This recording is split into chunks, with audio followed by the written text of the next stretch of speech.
Okay, hello everyone. Hope everyone is doing okay today. Man, I'm back with this tutorial. Today is going to be a learning day. I'm going to talk about something called electricity. Something called electricity. Okay, I'm going to talk about electricity. Okay, I hope it's something that some they still have a trouble. So I'm gonna explain everything. I'll be focusing on grade 10, grade 11, and grade 12. I'm gonna mix everything. I'm gonna do everything, and then after we're done, then we do some tutorial session so that I'll explain all the things that you will actually need in this one. Okay. So the first thing that I want to talk about is something that we call it current. Okay. What is current? If you remember, if in grade 12 or grade 11, we have something called current, grade 10s. So, and also all the grades, something we normally say the current is a rate of what? Of a flow of a charge, okay, which means how quick or the time that we are referring to as it flows in a second. So we are referring to something called a current. We normally write is I is equals to Q over your change in T. Please, this is the first formula that you need to know, especially if in grade 10 and grade 11, you need to know this is the first formula. So if you remember that I is equals to, or when we talk about I, we refer to something called a current. We normally write the symbol A, amperes, when you're done calculated. Then the next thing, we have something called Q, which is a charge. We normally call it, this one is a charge, referred to what is always calculated in column. So make sure when you're done calculating, you put symbol C on your calculation. Then we have something called time, or we normally write change in T. We are referred to as something called time, and should always be in second. If it's in minutes, convert it to second. If it's in hours, convert it to second. Okay. So once you know this one, okay, you know the formula. I'm going to do one example. Let's say we are having a second to show how to use. Let's say there is a charge that flows in a second. Okay. There's a charge that flows in a second. Maybe the charge is flowing in 2 minutes. Okay. Now let's make it 2 minutes. This charge flowing in 2 minutes, the charge of 2 coulomb, okay, flows in a second in 2 minutes.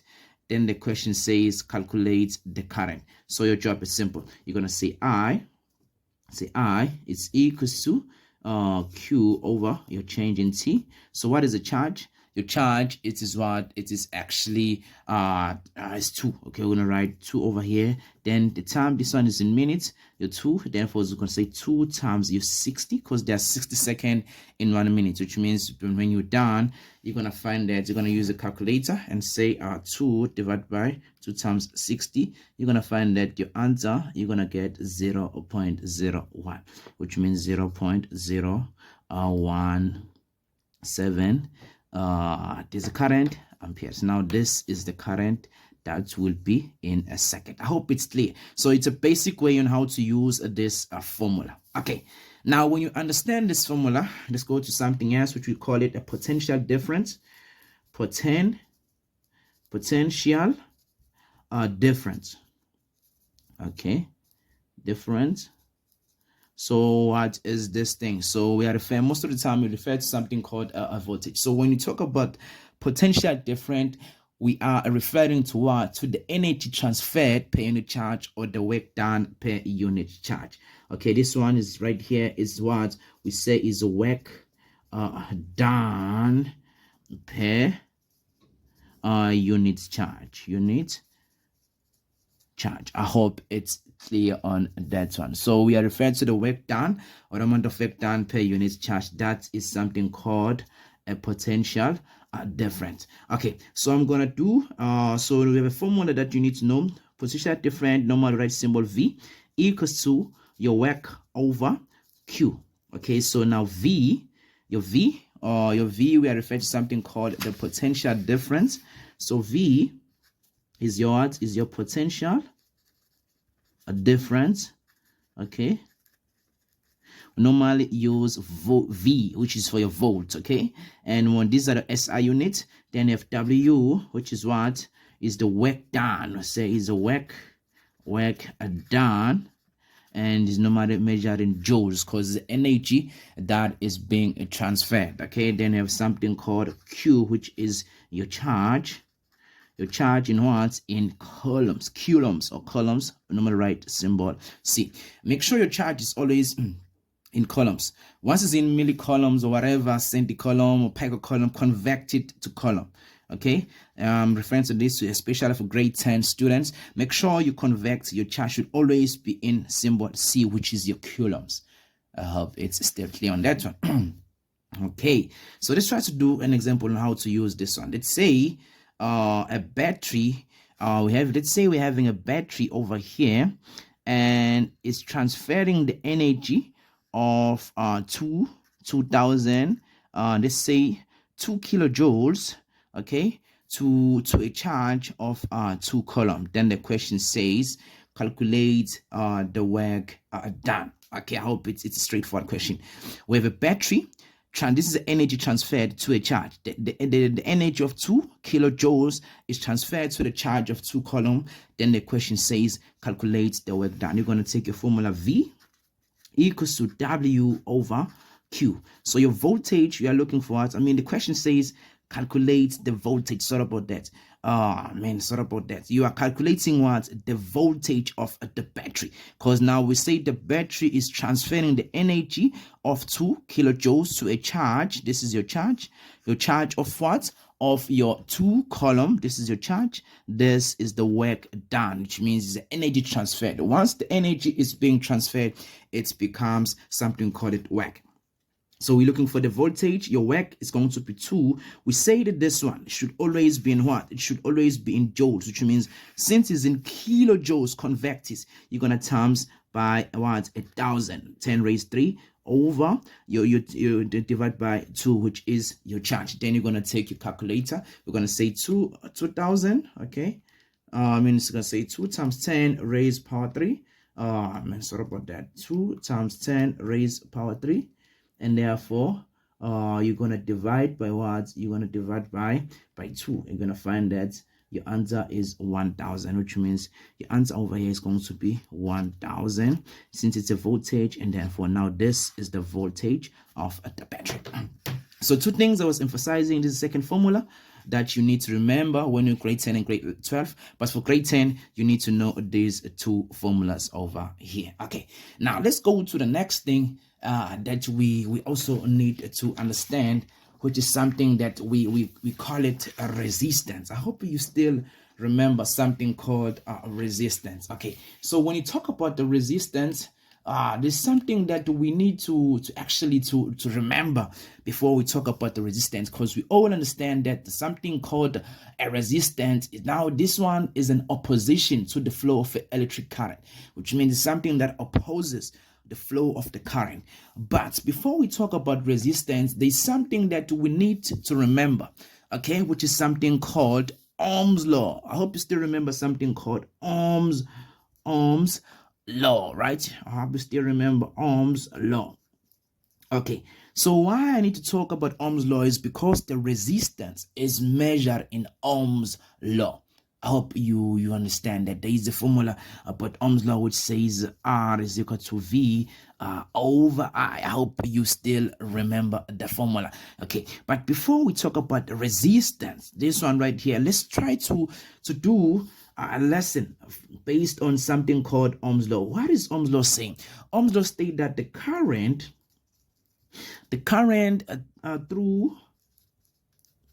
through a conductor, okay, is directly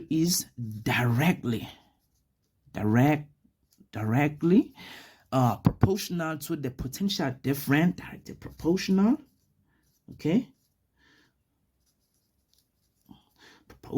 to the potential difference across the conductor. Okay, now there's something important, but it should be at a constant temperature.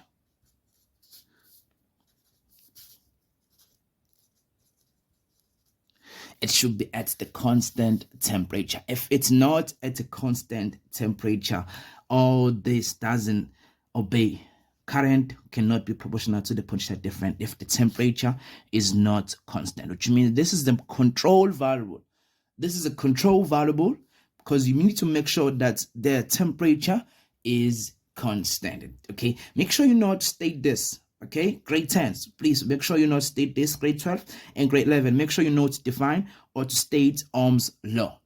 Okay, and therefore, so now after that, talking about now, we understand Ohm's law, I want to talk about a few things that we need to remember. And I think it's something called the ohmic and non-ohmic conductor. Okay, before I talk about that, since we know that Ohm's law says R is equal to V over I, right?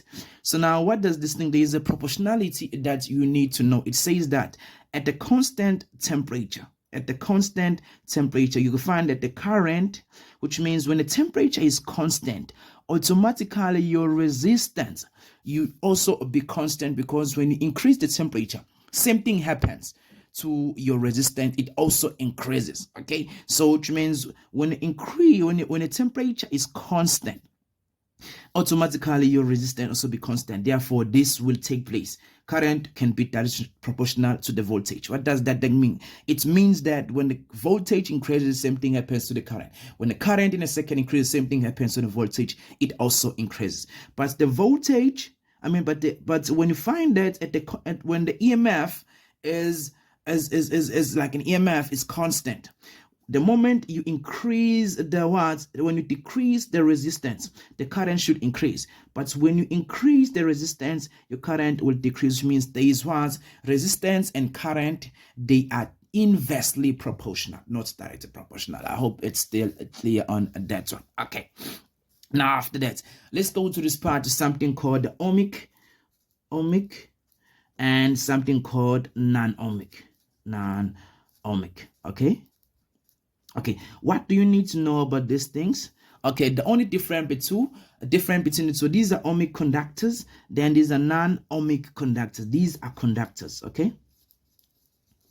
We have something which is ohmic conductor and the other one which are non-ohmic conductors. Okay, so the ohmic conductors, these are the conductors that obey Ohm's law at all temperature. What they do, they obey Ohm's law at all temperature. They obey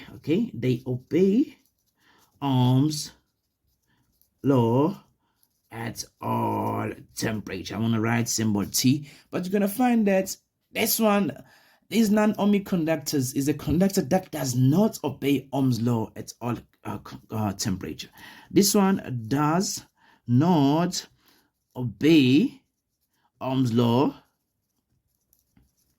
at all temperature. I'm going to write T over there. So now make sure you know how to define the two. And I'm going to write some example. A good example is what? Is your nichrome wire. Okay, nichrome wire. Okay, and therefore here a good example are the light bulb that we used at home, the light bulbs. Okay, so now it's something that I want to emphasize because they might ask you on the test, state Ohm's law, state non-ohmic conductors, define ohmic conductors. Make sure you know this type of a definition. Okay, now the next thing that I want to go to this part that because sometimes they may ask you based on this part, which is calculations. They might give you something like a gradient or the graph. Okay, I'm going to draw the graph for ohmic conductors. I'm going to show you the graph for non-ohmic conductors at a constant temperature. Okay, so for example, now what's going to happen when the temperature is constant? I'm going to write here because we know that there's a voltage and here we have your current. Okay, so once they give you the graph whereby there is a current and the voltage, okay, so normally we know that R is equal to V over I, gradient Y2, Y over X. So now on a Y you have a voltage, your x-axis, you have a current. So when they give you the graph and they say calculate the current and state the variable of that thing, just know that when they give you the graph like this one, we're going to find what? Something called a resistance. Okay, you're going to find the resistance. Okay, now this is a graph for ohmic conductors. Okay, this is the graph that explains the ohmic conductor because it obeys Ohm's law. Ohm's law simply say that the current is directly proportional to the potential difference, which means when the current increases, okay, same thing will happen to the voltage. When the current increases, same thing will happen to the voltage. It will also increase. As you can see, now the current is increasing, same thing happens. So now this is the ohmic conductors. But the non-ohmic conductors, okay, they don't obey Ohm's law. How are they don't obey Ohm's law? For example, I'm going to draw the graph like this one. Okay, this is a great graph. Same thing, when it calculates the current over here, you're going to find the resistance. So how is that thing happening? You're going to check from this point to this point. The current is increasing. Check the voltage. It is not increasing. Okay, so now they don't obey Ohm's law. Those are the non-ohmic conductors. So it's a good example. So once they ask you based on this thing, make sure you're able to remember these things. Okay, so now I want to go back to something called resistance. Okay, without any waste of time. So when we go to this part, I want to talk about something called resistance. Then we are done with the introduction part. So the resistance, what is this thing of a resistance? So a resistance, we normally say this one right here is an opposition to the flow of an electric current. So now there is an opposition. Okay, so resistance, we normally say, because normally it's something like a material. Okay, it's something like a material, but you need to know this one is the material's opposition of the current flow. So I'm going to write this down for you so that you won't miss this one. Normally say is materials. Okay, sorry, materials opposition. Okay, of something called of the flow. Okay, of the flow of current, or you can say is an opposition of a current flow. So this is something called resistance. So we have a formula that we need to use under Ohm's law. We have something which is this thing right here, which is resistance. We normally use symbol I equals to V over I. Okay, so this formula right here is still the same as V is equal to I R, and this one you can also say that by I is equal to V over R. So now about the resistance, what I need you to remember about the resistance, this one still measured in volts is the same as this one over here, is the same V as this one, which is a potential different over here, and your I, it's for your current, same as this one. We talk about it earlier on. So now the resistance, the reason why I started by Ohm's law is because your resistance is measured. R is for your resistance in ohms. We write the symbol ohms. So we use ohms. Okay, I hope it's clear on that one over there. Okay, once we're done with this one over here, I want to go to the next one. I want to go to something called a circuit, because now this is what we need. This is a basic foundation that we need to remember when we talk about electricity. Okay, now I want to go to the next lesson, which is something called the circuit, which is the connections of circuits. Okay, I want to go to this part over here, which is what? Electric circuit. Okay, so now let's go to something called a circuit. Okay, what is a circuit? This one is a connection of the component using a conductor. So now, as we are starting grade 10, 11, and 12, circuits will either be parallel, okay, means one paired, or you're going to find that circuits are in series, which means now there is a division of a current, okay, and you're going to find that some circuits are in combinations, but we need to know the foundation or the basic knowledge in all of these things. Okay, so the first thing that I want to talk about, since we talk about the circuits, we have the kind of them. But before I get to this one, I want to talk about the components. Okay, then that you might see when you're dealing with electric circuits, meaning the symbol, or you can say the symbols, okay, you might experience as you going through this electric circuit. Okay, the symbol you might get, you might find something like this one. Okay, if you see something like this, or you see something like this, okay, or you see something like this one, okay, gonna draw it over here, or maybe you see something like this one, we are referred to one thing, all this, okay, I'm gonna write over here, all this, we are referred to something called resistance. Okay, now this one, let me something like this one, we normally call it something called a rheostat. It's a rheostat, or we say it is a variable resistor. You can vary the resistance how you want to make it looks like. You can keep on varying the resistance. So we normally say it is a rheostat, or we normally call it a variable resistor. Let me complete this one. So when you see this component, we are focusing on resistance.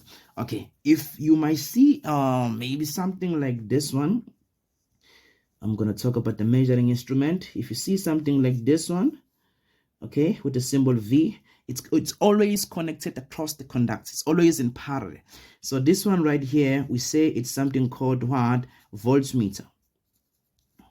Okay, and you might see something like this one, okay, with the symbol A. This one is what? It's something called an ammeter. Okay, ammeter. Okay, am I spelling right? No, it's double M if not mistaken, but it's an ammeter. Meter. Okay. Okay, so now it's an ammeter. Okay, so it's an ammeter. So this one measure voltage. This measure current. Measure current. Okay, and then if you see this, and you might see something like this, which are your switch. If you see something like this one, we normally call it an open switch. Okay, and we might see something like this. Now this one is a closed switch. Okay, once the switch is closed, it means there is a flow of a current. This is all. Okay, then I'm gonna go to the next component. You might find if I remember, I think I've mentioned a lot of them. The other one, as I said, if you see something like this one, we normally call it a cell. If you see more than one cell, they make something called a battery. Now once you have more than one cell, this one, it becomes a battery. Okay, so I think now when you see wire, okay, we normally call it a conductor, or it's your wire. Okay, this one is used to connect these component, which means these are the component you might find in your circuit. I hope it's clear on that one. So make sure you remember this component. This one for resistance is measured voltmeter, your ammeter, your switch, open close switch, cell, and the battery, and this is a conductor is used to connect this thing. So dealing with the circuits, there are the things that you are going to find. Okay, there are the things that you're going to find, like what? Like, because as you are starting, you'll be dealing with two circuits. You'll be dealing with the series circuit. I'm going to start with the series circuit. Okay, and I'm going to talk about the parallel circuit later on. Okay, so the series circuit on its own, it's we normally say this one, we normally call it a voltage divider. Okay, you normally call it a voltage divider. Okay, there is something that I want you to remember in a series circuit, is that in a series circuit, what will actually happen, the more you keep on connecting more resistance, the total resistance keeps on increasing, which means the more you add the resistance, take this down, the more you add resistance, the total resistance also increases, which cause the current to decrease. That's something that you need to remember in a series. Now this is a one pad. It's a one pad. I'm gonna connect the component that we study about. I'm gonna use this component to connect a series circuit. We normally say it is a one pad circuit. Okay, So normally I'm going to connect, I'm going to use my battery over here, and then I'm going to put my first resistance, I'm going to put my second resistance, and I'm going to put my third resistance. Okay, so there's some laws that I want us to remember. I'm going to make this my R1, and then make this my R2, and make this my R3. Good. Okay, so this one right here, I'm going to put the voltmeter here. I'm going to make sure it's always in parallel. Never connect the voltmeter in series, because no current will flow in a circuit. Okay, so in this one over here, I'm going to put my voltmeter. There you go. Okay, now I'm going to put the ammeter over here, but I can make this one my ammeter over here. And I'm going to put my another ammeter over here. Okay, then this is my A1, this is my A2, and then I'm going to put the last one here, which is my A3. My V1, my V2, and then this is my V3. Okay, not the engine, your V3 engine stuff. Okay, but okay, let's go back to this one. This is my circuit over here. So this circuit over here, oh man, it's something that I want to explain about the series circuit. So the series circuit is a one-paired connection. So how does the current flows?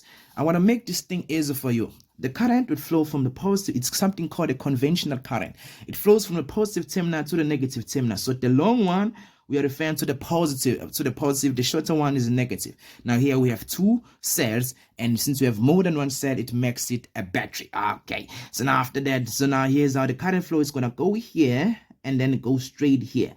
Here's how I usually tell my students. I normally tell them, as the current gets here, once you see the voltmeter over here connected across the conductor, just take as if the current doesn't go there. That's how I normally tell them. Take as if like your current is there, but you take as if it's not there, so they don't confuse you. So here's how the current flows. The current will flow from here. Okay, it goes down here, goes straight. It's gonna pass this ammeter over here and goes here. No, it won't go here. It just goes straight over here, and then it goes straight to this part, and then it goes up there, and then it goes back to the what? To the source. Then my question is,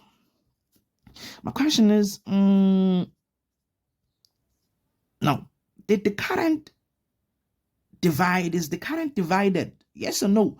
No, the current is not divided.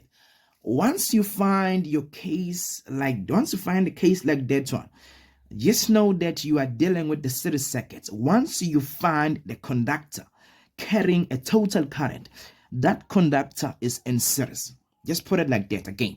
Once you find a conductor or a wire carrying a total current, that conductor is a series conductor. Oh, you see, it's a series circuit. I'm going to put it like that, like this one. This right here is a series circuit. Why? Because the current is not divided. When it's 10 here, it's going to be 10 here, it's going to be 10. So the current will be the same anywhere in a circuit. So I refer to something called a series circuit. Okay, now to explain this, okay, let's talk about some laws that we need to know. Laws, okay, of series. Okay, the first law that you need to know to get your R tot, which is your total. I'm referring to total. To get your total resistance in this circuit, in this series circuit, this is the resistance. Going to say R1 plus R2 plus R3 plus R4 plus R5 plus whatever, how many R are there, how many resistance. If you have 10 resistance, you're going to keep on adding, which means it's going to be R1 plus R2 plus R3, depend how many resistance are there in a circuit. This is the first law. Remember this law, is you're gonna use this until you finish matrix. Remember also this law. Then the second one, which is to calculate, sorry about this one, to calculate your total voltage, we normally say something called an EMF in grade 10 and 11. Normally, to get the EMF using grade 10 and grade 11. In grade 12, we have something called an internal. So to get your EMF is a bit different, because you also need to add the internal plus your external voltage. So you're going to get the EMF. But here, it's so simple. To get your V tot, is going to be V1 plus V2 plus V3. So you keep on adding. So the voltage over here plus the voltage over here plus the voltage over there, you're going to get the total voltage in a circuit. Depends how many resistance are there and how many voltmeter connected across the given resistance. Then here, how to get your I tot. Okay, Current here is not divided. There is no division. No division on the current, which means the current over here is the same current here, is the same current here, is the same in any point. Current is the same. The charge flowing is the same. Okay, so now the charge flowing is the same. So the current anywhere here is the same.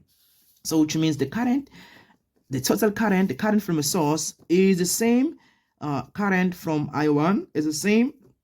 The current on ammeter 2, current here is the same as current over here, and it's the same on the current on what? On ammeter 3. Depends how many point or ammeters are actually there. Now this is the basic law that you need to remember. Okay, we're almost there. I want to get to this thing, which is something called a parallel. So now we want to go to this thing, something called a parallel circuit. Okay, a parallel circuit.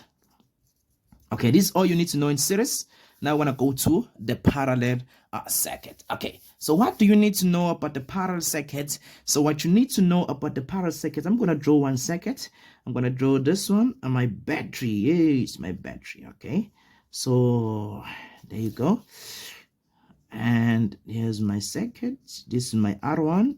Okay, I'm going to connect. I'm going to draw another one. This is my R2. Okay, great times. Remember this. This is all you need to know.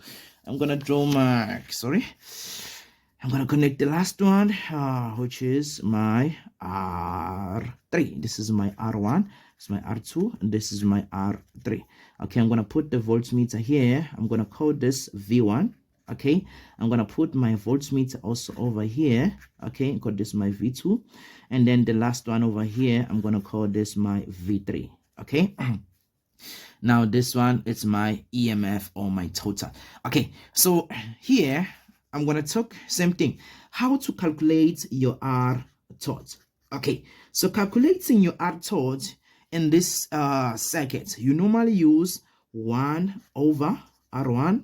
R1 over R tot, okay, is equal to 1 over R1 plus 1 over R2 plus 1 over R3. Okay, depends how many some resistance connected in parallel. So this is the principle that you need to know. I'm going to do an example because something that I want to take, as you can see here, it's an inverse, which means whatever you do here, you're going to take the inverse and becomes the true answer. I'm going to do some example. Okay, so now the next thing, I'm going to go back to do some calculations. Then another law that you need to remember, how to get your V tot. To get your total voltage, since now the voltage here is the same, we normally call this one a current divider. Okay, we call this a current divider circuit.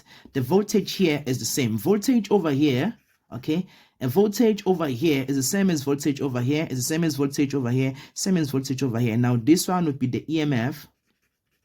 Since there is no internal resistance, we don't pay attention to internal resistance, grade 10 and grade 11. Since now that we have no EMF, no internal resistance. Now the voltage over here is the same, which means your V tot is equal to V1